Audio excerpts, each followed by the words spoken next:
My mother died last September.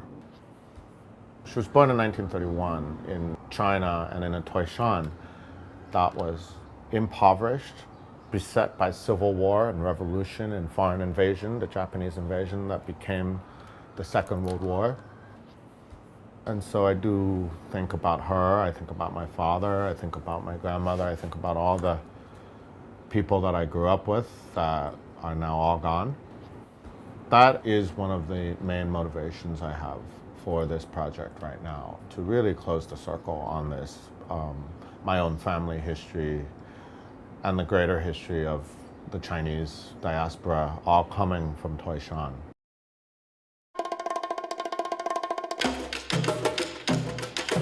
My first trip to Toishan is when I was 18. It was China the way I had always imagined it. It was water buffalo in the fields and rice paddies and crowds of people, and I was photographing and I was absolutely enthused.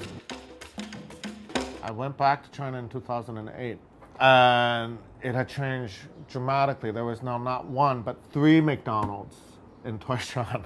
The roads were all paved. The villages have electricity. There are cell phone towers now that rise through the countryside. But interestingly, there are fewer people. With this economic growth and the change in society, like in many places throughout China and throughout the world, people leave the countryside. They seek better jobs and better opportunities in the big cities, and in Toishan's case, abroad. It had changed dramatically. And if this was ever going to become a real part of my life, I would have to define that. Now is the time to go to Toishan and really spend 3, 4, 5, 6 months, a year in Toishan and live in the village. When I finish this project, it's going to be a book with these photographs that I have not yet made, with photographs that I've made already over the last 20 years, with family photographs from my childhood and adolescence. It's an archive. But I think, especially now with my mother passing and the closing of that part of the circle of life, I think this is a book of photographs and stories and documents that really could mean something to a lot of people. The more time I spend in Toishan, the more it does begin to feel like some kind of home.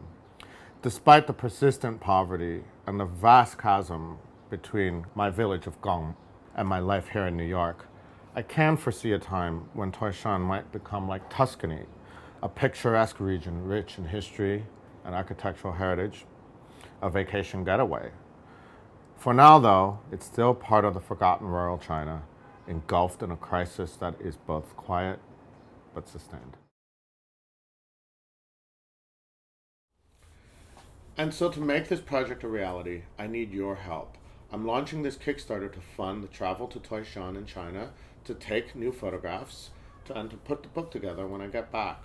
For your contribution, you will receive the book itself, prints, and hopefully some great surprises along the way that we'll discover together. Thank you very much.